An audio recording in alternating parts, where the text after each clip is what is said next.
Hi everyone, and welcome to this interview on the House of Tauro channel.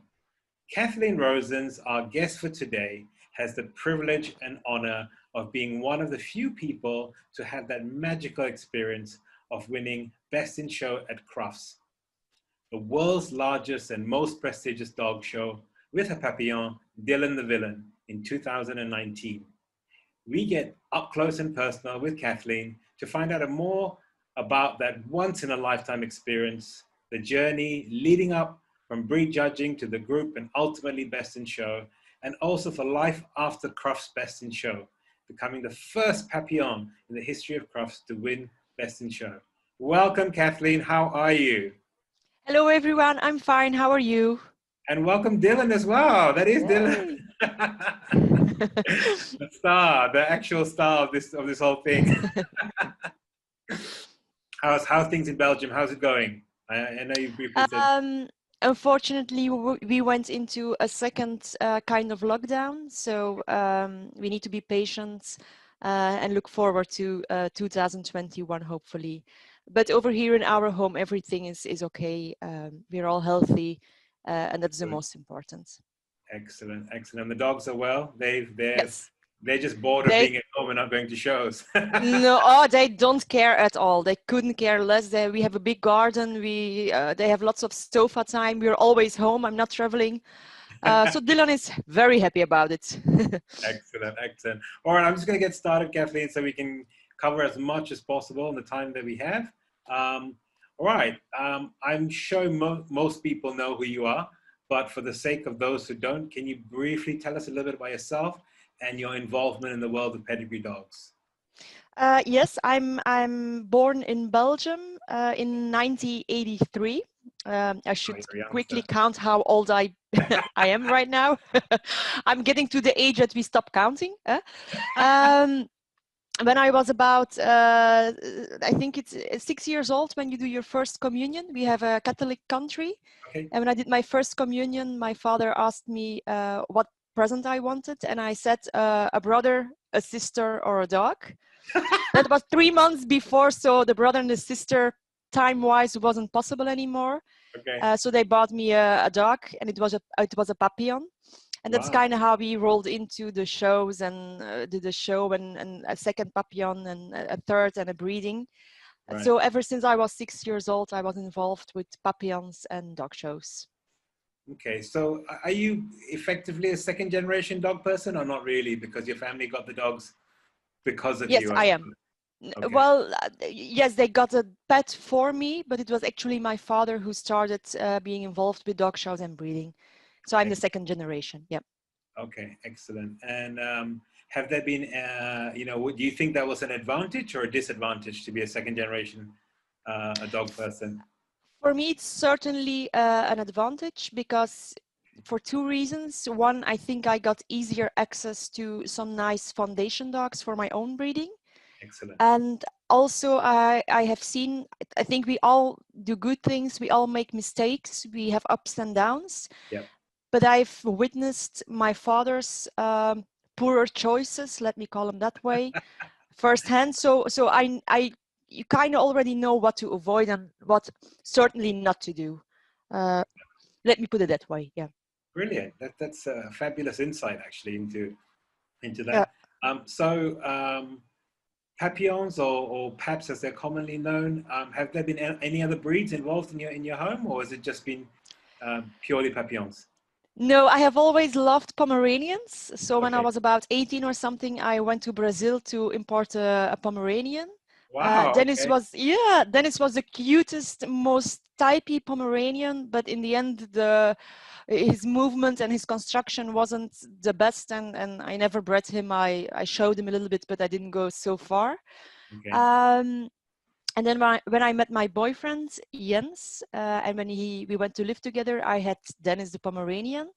Okay. But of course, that little dog was following me all around the house, but didn't pay that much attention to Jens.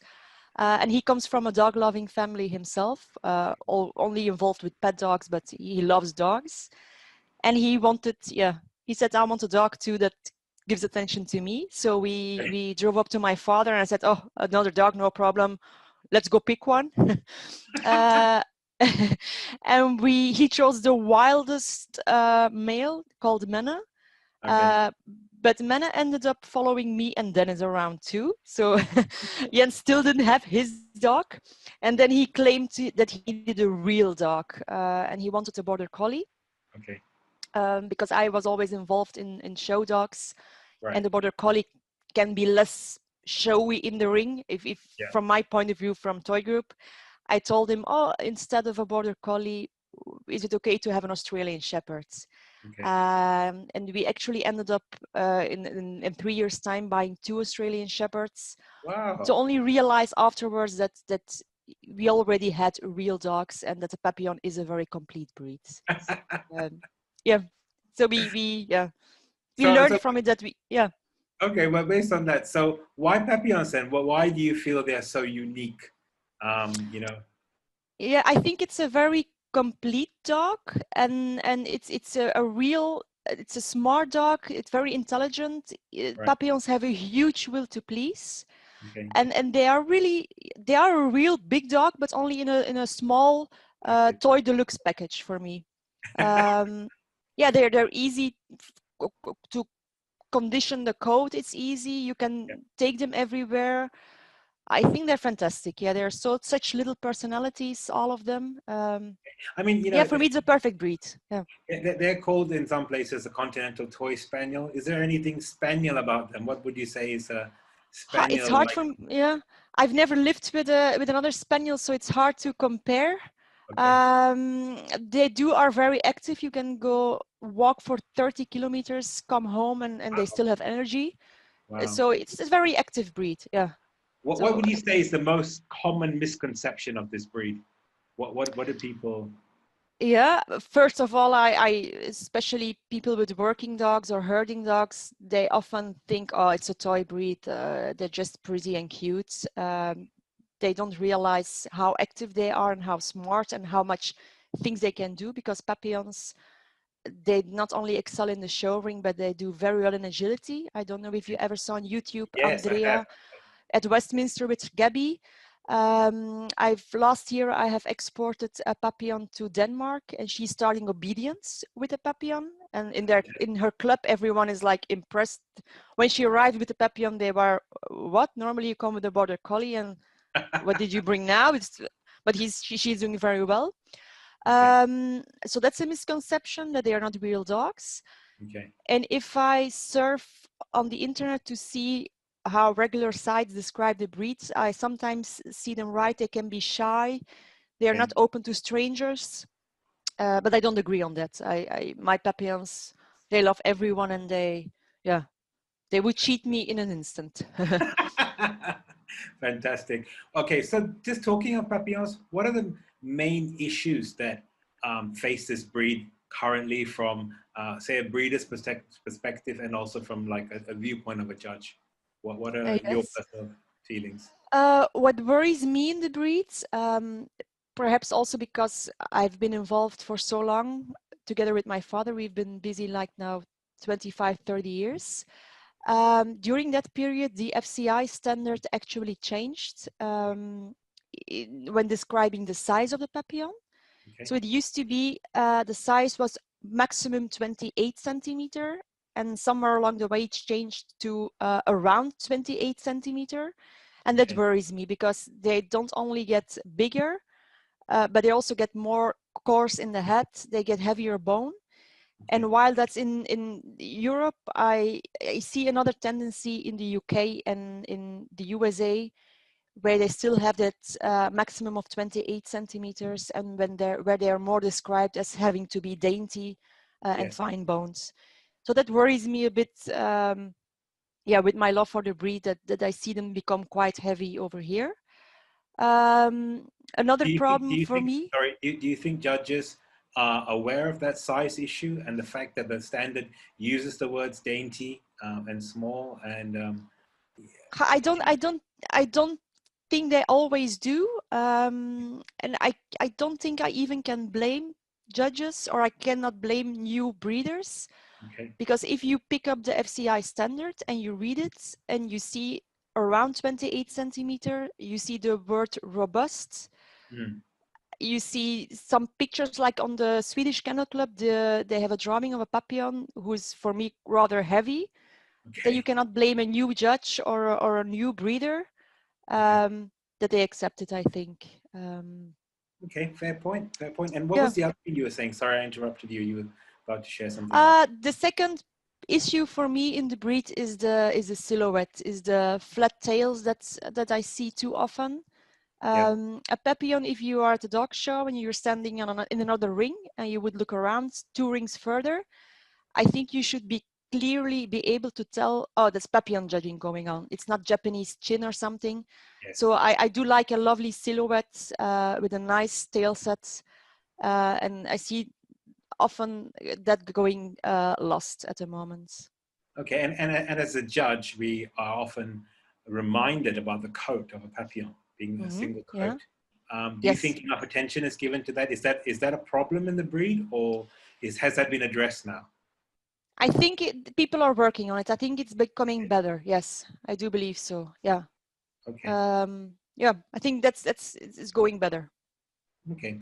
So when I started this, I said most people would know who you are. This, of course, was in reference to the famous Dylan, who won Best in Show Crufts in 2019. Some would argue possibly the greatest dog show, the biggest dog show. Truly a dream come true for any dog person.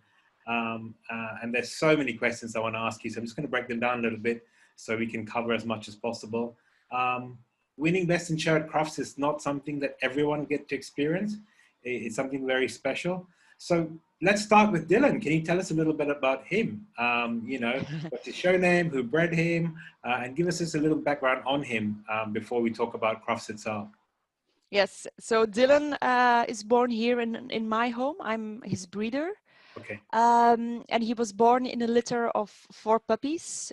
He has 1 more brother and 2 sisters. Okay. And it was actually the brother that was my keeper. And I sold Dylan as a pet to a family in Sweden. So we never really planned to do dog shows with Dylan. Luckily, we have a very good connection with that family. Okay. And when it was the World Dog Show in Leipzig, I really wanted to have a breeders group, and I asked them, "Oh, do you want to join to Germany to the dog show?" And they said, "Yeah, nice." So we can meet every people we have met on social media, Okay. and that's how I showed Dylan for the first time. Oh, wow. Was that the first Yeah, time? it wasn't. It was just to have an extra dog for my breeders group that he joined. He And wasn't trained for it. He wasn't prepared for it. No. incredible, incredible. And tell me, he had a very good win in Leipzig. That was the Yes. first show. Yeah. I never knew that was his first show, so that's even more That was incredible. his very first show. He had never been to halls full of dogs before. Okay. There were 29 junior Papillons entered. We even have a judge change that day for the judging. And to our big surprise, he won the class and became junior world winner. Wow. That same day, he went best junior in group 9 in toy group. Okay. And he even ended up best in show junior. So that's a Wow. nice first lovely show, I think. First good experience. So a natural showman, obviously, because he took to it like a duck to water. Yeah. Well, it looked easy from outside the ring. Of course, inside the ring, he was giving me a hard time. No, but indeed, I wasn't able to. Oh, Dylan, I wasn't able to I wouldn't be able to touch him, to stack him, to change his tail from side or something if I wanted to present him pretty. So all I could do was really work with him, ask his attention, and hope he would work with me what he obviously did. Yeah. So it was all natural. And that was the first time he was seeing you after he's left your home. I mean, he had visited me once before, but yes, exactly. The evening before in the hotel was the first time he saw me again. Yeah. So it was without training, without bonding. Yeah. We just went in for fun and yeah. And now I have a question. Did his brother ever have as big a show career as him, or has he been in the shadows a bit? Yeah, I think so too. Well, he has been in the shadow, of course. I think Dylan was sooner mature than Simon. So Okay. his name is Dylan the Villain. The brother's name is the Hooligan. We call him the Hooligan. And he needed more time. He's a smaller boy, Okay. but he's champion in different European countries. And he recently showed in USA. He was American champion in 3 days in Orlando. Fantastic. He had some group wins and everything. So yeah, Wow. Wow. So he's tell been us doing very well as well.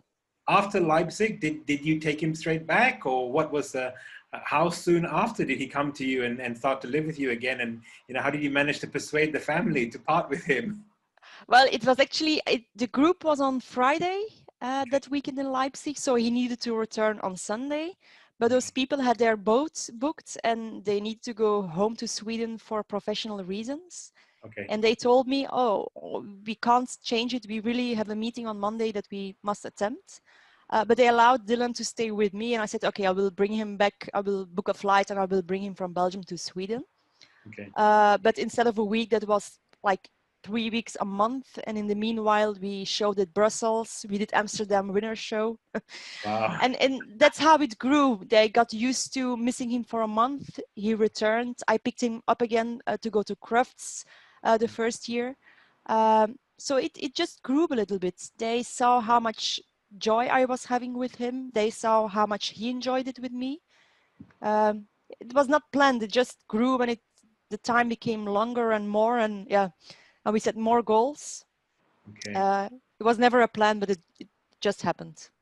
Wow, fantastic! I love that story. And so you mentioned that he was shown in Crufts before Mm-hmm. in 2018, and he won Yes. the reserve CC. Was Yes, that yeah, he was that won the something you yearling expected? class and reserve. No, of course not. No, how old was he then? He was in yearling class. Okay. No, no, I didn't see it And coming. No. so was that the reason why you went back in 2019 with the hopes of winning the CC? Was that something? No, I would go to Crafts any year. I love the show. I think it's also the annual moment of the year where breeders come together. Where Crafts for me is not even about winning. Crafts is about being there to show your work as a breeder, to show what direction you're going, to see what other people are doing. Okay. So it wasn't really about, oh, I need to see C or I want to win. But that year I was also invited for the Yukonuba World Challenge, and Okay. that was held at Crufts. So Right. that was an extra reason why he was with me and he was entered at Crufts. Okay. Yeah. Okay. And would you still consider England then the quality of papillons in England very high, closer to what you're aspiring as a breeder? At this moment, I think they are nicer in type. In the headpieces are more pretty. They're more dainty, but they're not better in quality of construction, of movements. But I'm sure they're working on it over there. Yeah, Okay. they And you lack a said bit of quality. Dylan went for he was there for Yukonba World Challenge. He was representing Belgium. Belgium. Yeah, yeah. Wow. Wow. As what Half the dog year? Swedish, but yeah. Excellent. Okay, so let's go. So I mean, your goal was Yukonba World Challenge. When you won the class, what was going through your head? I mean, like, did you think, yeah, Yeah, of course you're very happy. He was in open class that year, and of course once you win the open class, you do get a little bit nervous and ooh, maybe we can get the CC. So I was very pleased. Yes, yeah, and when you got the CC, I mean, like when you looked at the CC lineup, were yeah. you a bit nervous with the other dogs that were there, that potentially, others that had that opportunity to win as well? Yeah, I don't remember very much about it because I'm at that moment so focused on him and on the moment that I'm in my own bubble. But of course, at that point, if you have one open class, you do want to work hard to win the CC. That's a fact. Yeah. Okay. And then after the CC best of breed, were you even more nervous? Did you think you had a good chance? There was, I mean, 230 papillons were entered that year, Mhm. with obviously some absentees. But were you a bit confident or very nervous? No, No, the man with the best bitch, the bitch winner, was Okay. Sean Carroll from Ireland, Oh, who had wow. the year before won the toy group with his Papillon. So of Okay. course, if you have Sean as your competitor, you're never relaxed or calm or sure you will win it. No, he has very beautiful dogs. So no, it was not a done deal after winning males Okay. to take the best of breed. No, Were there two different judges that year for the breed, or was it just one judge? we always have one judge in Papillons Okay. so far. Okay. Yeah, we start early Okay. at 8:30, Okay. and we most of the time continue the judging until 4 o'clock, 3, 4 o'clock. It takes all day. Yeah. Okay. And then before the with the large breed entry, and then the group, did you have time to even think about the group and to sort of focus a little bit, or was it all like No, rush, rush, rush? it's a big rush. We're always down in hall 5. Okay. We must make our way all the way to hall 1 to go to the arena. I remember someone calling me by the phone and asking me to return because I had even forgotten my tickets who weren't Wow. signed by the judge. So I had to return, get back. And for people who have been at the main ring at Crufts, they will know you only can go, the handler can go in the waiting area together with one other person. They're very strict on it. You just cannot walk in and out. It's very limited. Okay. And when you go in, they first make you sign that you are present and make you fill in a document with the dog's name, your owner's name, your address, giving you permission for some details for the press.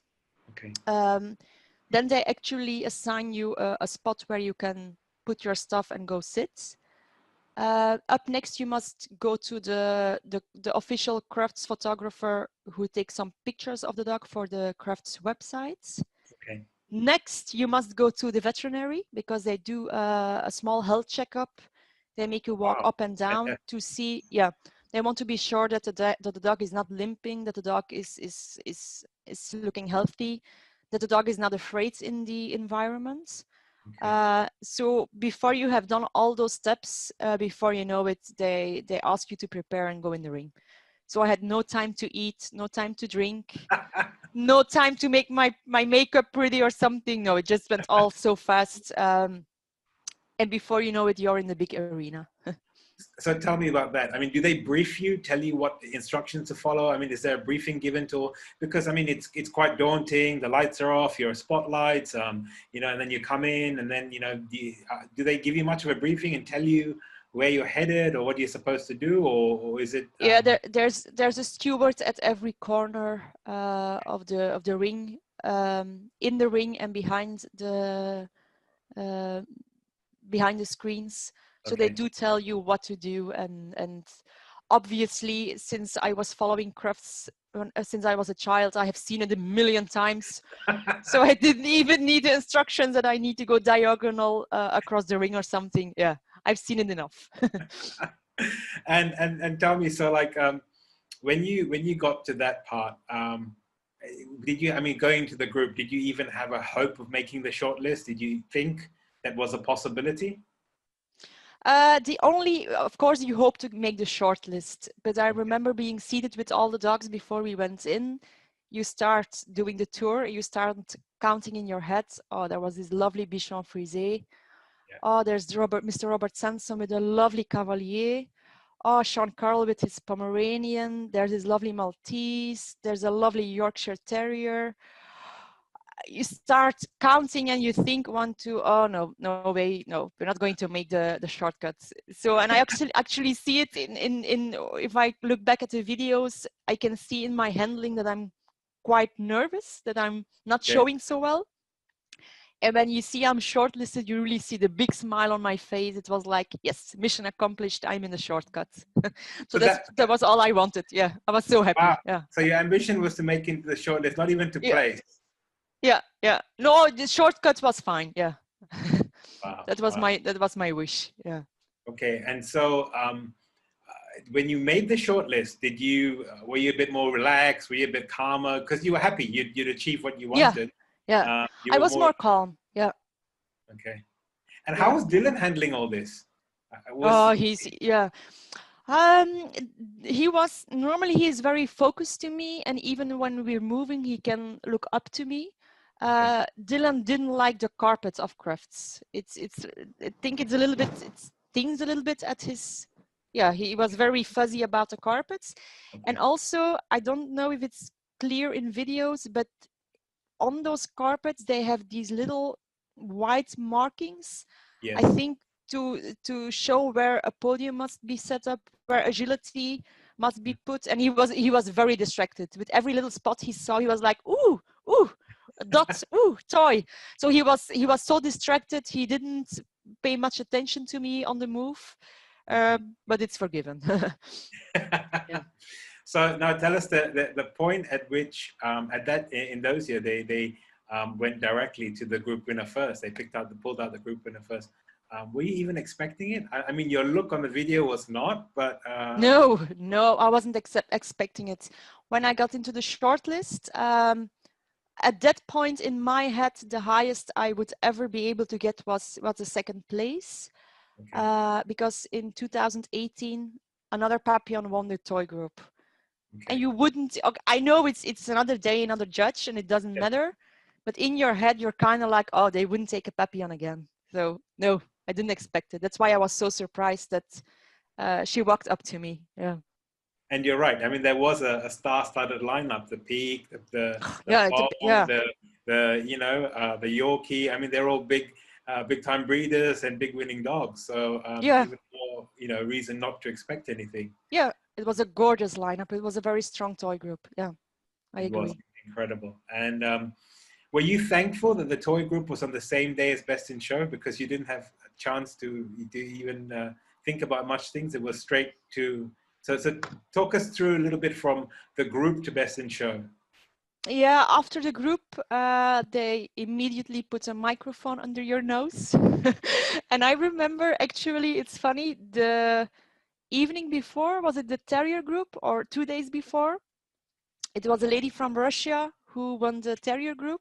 Yes. And when they put a microphone under her nose, I remember, not in a mean way, but funny, like, oh, poor lady. And I felt so bad for her that they put a microphone. She didn't speak very well English.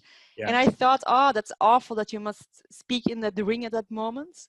Yeah. So that's what they do to the group winner. So they did it to me too.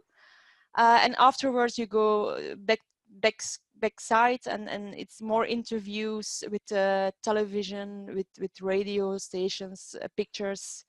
So it goes very fast. It's only an hour in between the last group and the Best in Show.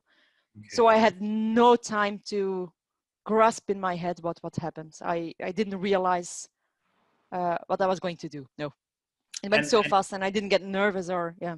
was that good? Was that good in a way that you didn't have a few days to think about this and mull over what was happening? That you'd won the toy group. I think Very it's successful. better. Yeah. I think if you have a few more days, it might be more fun for celebration and everything. But indeed, I think if I would have slept and had to groom him and prepare him, I would have been way more nervous in the Best in Show ring. And this time I didn't. I was very calm. I see it in the video too, that I'm showing him better, that he's better in the Best in Show ring, simply because my head didn't know what had just happened. Yeah, it went too fast and I wasn't nervous. Actually, I did notice that, because I watched before doing this. I watched the group judging, and Mm-hmm. when you came to Best in Show, you were like, I thought she must have had a stiff drink, a few gin and tonics to relax before No, she no, came to Best in Show. it went just too fast, and I yeah, it's only some days later that you realize, oh, that happened. Yeah. So, I mean, for you, you said that you have followed Crufts for so many years and faithfully. That was obviously your biggest win at that stage at Crufts. Well, starting with Best of Breed, first of all, and then moving on to the group win. Um, as far as you were concerned at that stage, it didn't matter, because you'd won the group and that was it. You were elated. I mean, Yes, a yes. dream come true. Yeah, it So, didn't was there matter any? anymore. Yeah. So was there any expectation of best in show or reserve best in show or no? No, a little part of me, of course, you want it because also my father had won with the Papillon toy group in 2009. And there will always be this little fun family competition between us. Like, I'm the better one. No, I'm the better one. I won that. No, I won that. Okay. So when I won the group, I was like, yeah, I'm equal. So of course it was my chance to be the better one. uh, but I had no idea what my chances were. I had never shown for Mr. Erickson before. Wow. I've Okay. never met him. I didn't Right. know what he liked or what is important for him when he's judging. No, I didn't know. There was this lovely lineup in the Best in Show as well with the UK top dog there. The Shih Tzu from Asia was divine. The boxer, the crowd loved the boxer. Yes. The whole arena was behind the boxer. Yes. Yeah, of course there was You had the the Scotty. terrier. Yeah, you Yeah, had the gorgeous Scotty yeah, from Russia. I mean, yeah, I think for me, if I was in that lineup and I saw the UK's top dog in the lineup, I'd think, okay, that's a yeah, done deal. You know, yeah, I'm just here to make up the numbers to be the group winner. yeah. Um, but you felt, and you said it yourself, you admitted that you felt that Dylan showed better, you showed better. Was he Yes. tired at all, or do you think he sort of pulled out all the stops and for best in show, he showed his little heart out? I don't think he showed to his top. I have seen him show better, Okay. but it was still okay. Obviously, it was a long day, and he still have energy. He still had his lovely personality, so that's fine. Yeah, but he didn't show to his full potential. No, I know he can. He can Well, be. it was a long day. I mean, I'm sure it Yeah, started very early in the morning. You'd yeah, gone non-stop, and here you were at Best in Show. You know, after a very long day. yeah. It was a very long day. I think we woke up at 4 or 5 in the morning. Wow. Because I wanted to bath him in the morning. It's psychological for me that I must do it in the morning, and yeah, I wouldn't forgive myself if I don't do everything I can. Yeah. And after I took a shower, he actually vomited on the bed, so he was a little bit sick in the morning in the hotel room. Okay. In the car on our way to the neck, I kept him on my lap because I was afraid that he would vomit in his crate. He vomited again in the car. Okay. When we arrived on the show, I always go in the ring, in the empty ring, to practice a little bit, to like feel the ring and to feel the moments. And he pooped and had diarrhea. Oh So at no. that point in the morning, I thought, oh my God, he's not feeling well, and we will not be able to even go in the class. So it had been a long day, and he recovered. Yeah, he just, I don't know what, I think he ate something under the bed or something. I don't know what happened. Yeah. He must have found something yucky in the hotel room, or yeah, it was a Incredible. long day. Do you? I mean, just you know a segue. Do you have any traditions that you do or superstitions that you do when you show dogs?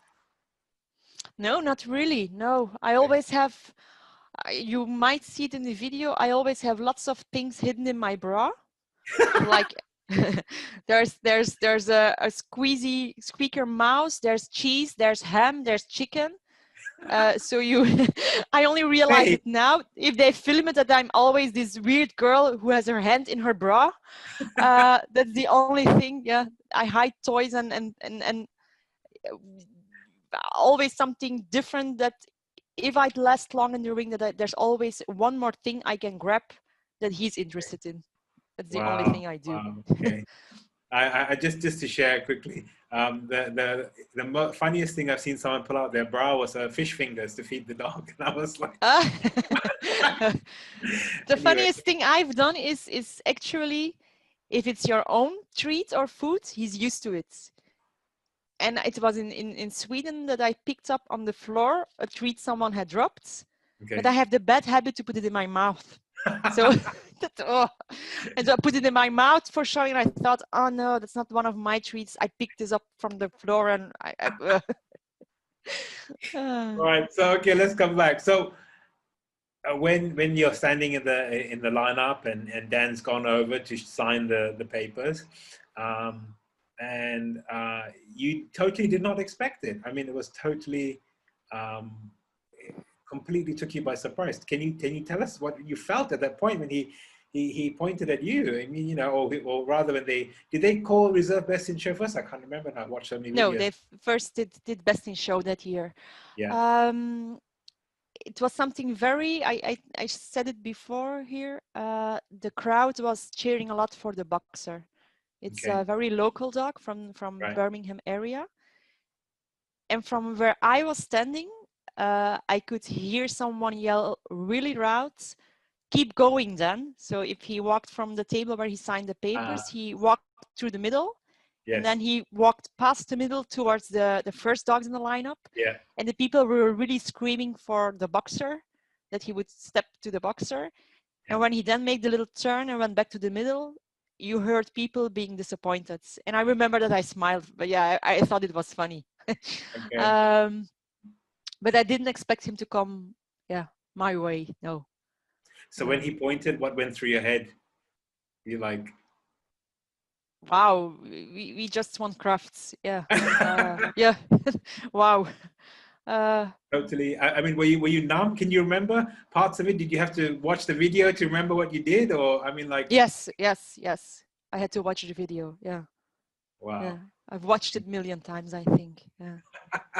And I didn't, yeah, people often asked me, but you were so calm and you didn't cry and you were so, did you know you were going to win and you arranged the win because you didn't show emotion? But I really don't think it got to my head what had happened. It only came later that I realized what we've won. At the moment, I didn't realize how big this was.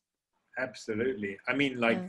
you've been a big fan of it, so of Crufts, like Mm-hmm. myself. I mean, it's one of the shows I love, and to have won there, I think Yeah. it doesn't register with most No. people No.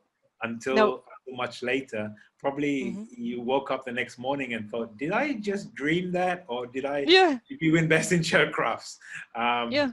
I mean, it's the ultimate, you know, for many people, and especially someone like yourself who's been a big Crufts fan.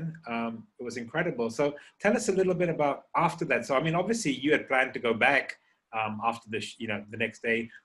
What happened after that? Because there's obviously a lot of publicity stuff that has to happen, photographs, all Mm-hmm. that. Can you talk us a little bit through that experience? Because that's a bit daunting as well. Yes, I got a lot of phone calls for interviews from newspapers, both in the UK, also from Belgium. Okay. And they invited Dylan to go to the Jonathan Rush show. Yes, I I saw don't know that. if everyone knows it abroad, but it's actually a very popular Yes. primetime show in the UK on Saturday evening. And it's like an evening talk show where he Yep. gets some famous guests. The Spice Girls have been there. David Beckham has been there in the past. Naomi Campbell, yeah, the biggest stars have been there. Yeah. And they asked us, he wanted to have the Crufts winner on the sofa.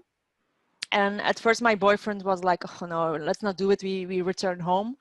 And I Yeah. said, come on, we must do it. It's for, yeah, it's for representing our sports to celebrate purebred dogs, for pedigree dogs. It's important for the kennel club.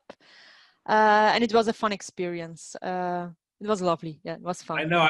I think I saw him do a up and out and back with Dylan, right? He Yeah, watched it it. was, He showed it. yeah, it was the American rapper Lizzo who Yes. went up and down with him. Yeah, yeah. And yeah, that's Dylan. He doesn't mind. He does everything, and he thinks everything is funny. And yeah, he was very chill. And I think that was a great advertisement for pedigree dogs, especially Papillons, because obviously, you know, people have this perception of toy dogs being snappy, being, you know, a little bit scared of everything. And he was just, I mean, on a talk show with a complete stranger. He did an out and back perfectly, you know, like he'd known the guy all his life. And has that helped? Is that one of the things that made Dylan a more ideal ambassador, in terms of the fact that he's so unfazed, his temperament is so good that it made it easier with all these press and publicity and all that sort of things? Yes, I think so. Yeah, it helps the public to know that they are not just circus dogs that we as breeders and exhibitors use to win prizes or to win titles. Yes. But I think the general public saw that it's a real dog who enjoys being in the ring, who just is a has a lovely personality, and Yeah. who is not who has fun. Yes. So I do think it was a nice thing that a Papillon won Crufts Best in Show. It's also some feedback I got from the Kennel Club that it's the first year since some years that there weren't scandals, Wow. that they hadn't received negative feedback from groups about the winner. It was just a happy, natural, moderate-looking dog who won Crufts, and yeah. And tell me about a little bit about publicity and press stuff with the Kennel Club. Was there an agreement that there's certain things you had to do, interviews or photographs or things like that, as the Best in Show winner? Was that something that is contractual or something that you agreed to, or? No, Um, no, no. It's not. It's not like we don't sign a contract for that, and I think they just get requests directly with their press responsible person, and they okay. just ask you if you're free, if it's possible, if you would want to do it. But you don't have an agreement with them, and you are not. You don't have to do it. It's a free choice to go or not go. Yeah. Yeah, but you did. I mean, you did a fantastic job with a lot of the stuff. It was almost Thank like you you. had a year of working, promoting pedigree dogs. But that's fantastic for our sport, for Yeah. people to see a normal, dog and Yeah. not to villainize us. I know he's Dylan the villain, but to villainize us as strange people with strange habits and things like that. Yeah. Um, That's what was important. what Yeah. was one of the most memorable things that you did during that promotion or interviews or whatever was how was going back home, because let me remind you that that was the second Belgian dog that year to win a big international show, because we had the Wire Fox win Yeah. Westminster, and then we had Yes. Dylan, both Belgian dogs, Belgian bred dogs I should say. So what was the homecoming like? In Belgium, it's not so well known dog show. It's not like in the USA where people know, oh, it's a show dog. So Okay. here they just think, oh, he won the competition of most pretty dog in the world. Oh, he's a world champion. They don't know what exactly it is what we do. Okay. People here, they still ask, oh, what does he need to do in the ring to win? So people don't still know yet what it is. Okay. But of course, also here it was in the newspaper, and the weeks after when I went to the bakery or the supermarket, people did recognize me and say, "Oh, you were in the newspaper with the dog, with the most pretty dog in the world." So that's the perception of people here. Excellent. And obviously you beat your father, so the biggest win for you is that you are one up on your dad. Yeah. It's going Was he to be a there? hard one for him to be. He was there that day, but he flew back to Paris. I assume during the time I was in the group. He had a return Wow. flight on Sunday evening. I Okay. think he still saw me win Best of Breeds, and then he left to the airport. Wow. Yeah. So he didn't see it live. No, he heard the news when he landed in Paris. Fantastic, fantastic. Now, you made the decision to continue showing Dylan after such a big Mm-hmm. win. Um, some supported that, some felt very strongly against it. Can you share the reasons why you continue to promote him? Yes. When Dylan won Crufts, he was only 2 years old, a little bit over, no, 2.5 years old, still a very young dog. And like everything that has happened in the past, it's not always planned, and it's small things that make us uh, make those decisions. Okay. Before we went to Crufts, I already had booked a flight to Norway. I had already booked my flight to Helsinki, because the Swedish co-owners, if there's something that would make them happy, it would be that he had all the Scandinavian titles. Right.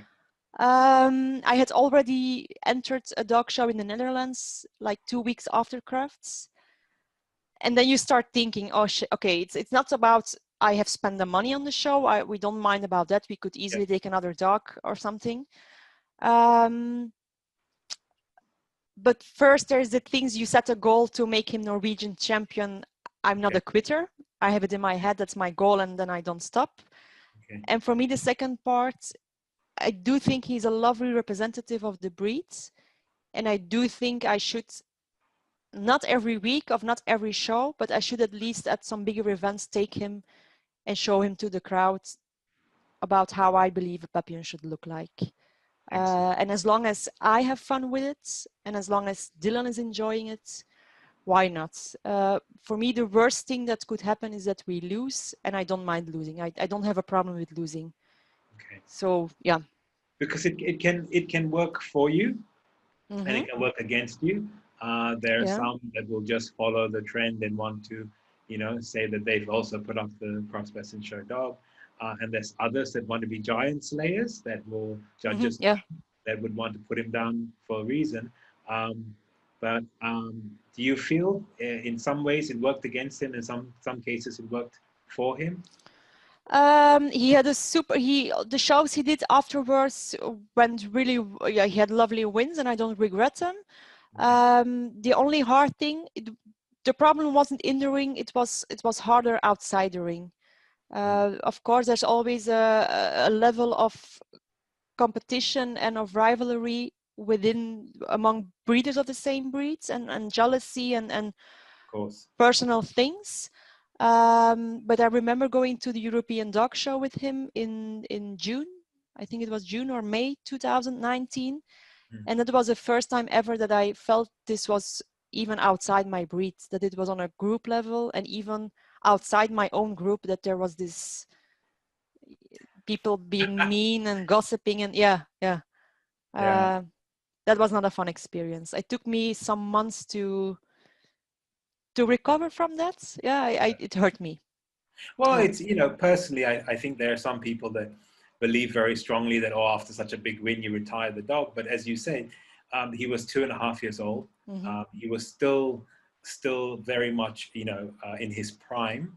And why not show the world what a super representative your breed is? Because, I mean, seeing him in photographs alone is not going to help. But, I do, people have different views on this. As you say, interesting that you mentioned that people were not very kind. No. Because I think you're a threat. People believe it's a foregone conclusion that you can't be beaten. But every dog, different show, different dog. Different show, different judge, different environment. And dogs, react differently. Now, did you take him to the US, or was it his brother that went first to the US to be shown? Dylan had been to the US in 2018 already. We went to the Papillon Nationals in Florida that year. And we also did some shows in the state, in Tampa dog shows. And Dylan was already American champion. It was his first title, actually. His American title was his first. Wow. We won it in 4 days. We won breed from classes. We won a best in specialty over specials from classes. So it was first Dylan who went, and Simon went this year. Yeah. Okay. And did he ever complete his English title? Yes. That's also something I forgot to mention. Yeah. How did it come this far that I didn't retire him? Yeah. For me, the English title is the most pretty and the hardest to obtain in the world. I would agree with that. After winning the first CC, it meant so much to me that he would complete the English champion title, and that were also his first shows after Crufts. Yeah. And I think because I made that step, the other steps to do other countries was more easy, because I think the first step was the hardest to, will I retire, will I not? But I really, really wanted those 3 CCs. So we returned, yes. And each time, didn't he win Best in Show? Each time? He did, yeah. The other 2 CCs. I mean, people dream of CC and Best of Breed. Group would be nice, but he got his 2 other CCs with Best in Shows. Is that correct? He did, yes. He won second CC at the UK National Birmingham Dog Show, and then the third CC at Bath Championship Show in May, and all with the Best in Show. Yes, I think if I'm informed correctly, he might be the first dog in UK history who wins the English title in that way. So that's, yeah. Wow, wow. Wasn't the goal on, we just wanted the 3 CCs. Yeah. Well, the best in shows were like icing on the cake. Yes. And so after, is he retired now? Have you, or do you selectively show him sometimes? I have been showing him twice this year after lockdown, purely also to support the organization. Yeah. Someone told me, oh, you take him to that dog show and there's not even a main ring. Why would you put your dog? Yeah, why would you do it with that dog? But it's really not important for me to show in the groups, to win groups. If I have a nice judge on the list who I would like to present my dog to, I will still do it. Yeah. I don't know what will happen in next year with this year in between. I will feel it when I feel it. Let me put it that way. There might still be some dreams, but I'm not sure how to act on them. Okay. And how has he done as a stud dog? How has he fared as a stud dog? He has, I think, had 4 or 5 litters. I've kept some lovely daughters. Some of the children went to some breeders, a breeder in Denmark, a breeder in Hungary, one in Australia, all fairly new people to the sport. Nice. Who asked me to have a nice foundation dog for their future.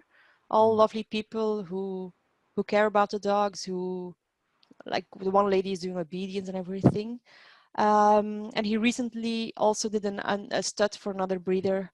But I cannot say too much yet about that. Okay, well, that's fair enough. Yeah. As a fairly young dog person, do you think that's what would keep interest in the sport, if people supported each other by letting others have good representatives of the breed and being supportive rather than being competitive with people? Is that something that you agree with? Yes. But it's something that must work, a respect that must work in both ways. For instance, if I get an email from South America of a person I've never heard of, that I don't know, and who asks me to have a female because they're going to show the female, make it a top show dog, then I'm like, okay, weird. If you really want to have a super nice show dog, why aren't you asking me for a male? On the other hand, if this person would honestly tell me, look, I'm looking for a female because I want to start breeding and I want a foundation, that's something else, and I will respond differently to it. If people are honest with what their goal is, what their motivation is, what they are looking for, then it makes it easier for me to work with them.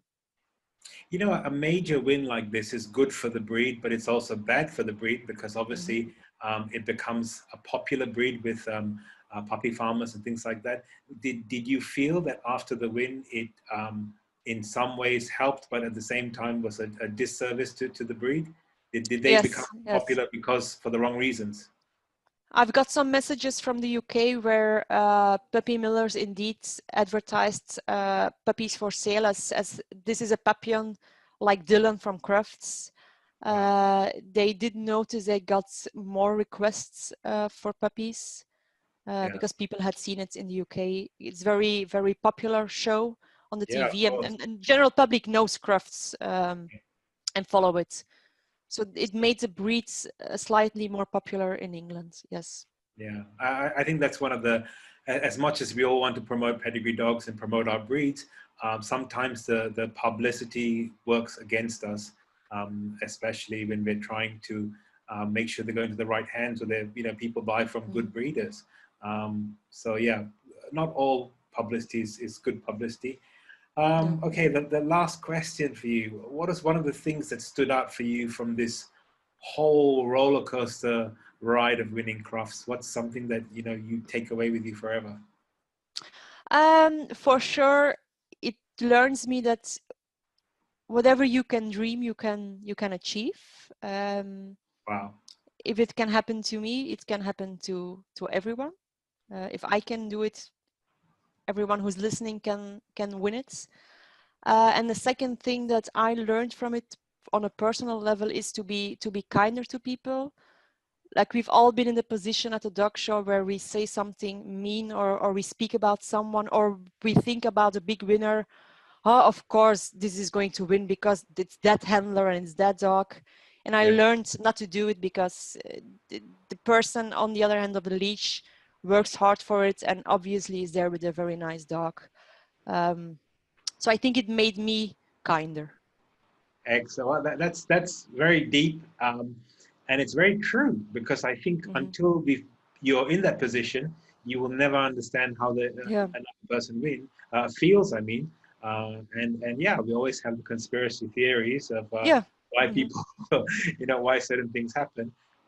But that's I love that. I think that's a Yeah. great thing, that to be kind, until you've Yes. walked in those Yes. shoes, and know what people have been through. Kathleen, thank you very much. I mean, this has been fun. I know it's a story that some people have heard before, but to hear it directly from you, and with a few extra questions, and to learn some stuff. Thank you so much. I hope you've had fun. I've had a great time. You're Thank you again. welcome. Yeah, take care, Thank you stay for safe, having me today. and hugs to Dylan. He's Yeah. a super little boy. He's gone off busy with something on the screen. I think he found a toy. Yeah, it's super. No, thank you for having me. And I'm looking forward to seeing everyone next year. Hang in Okay. there. Stay safe, everyone. Take care. Bye bye. Bye.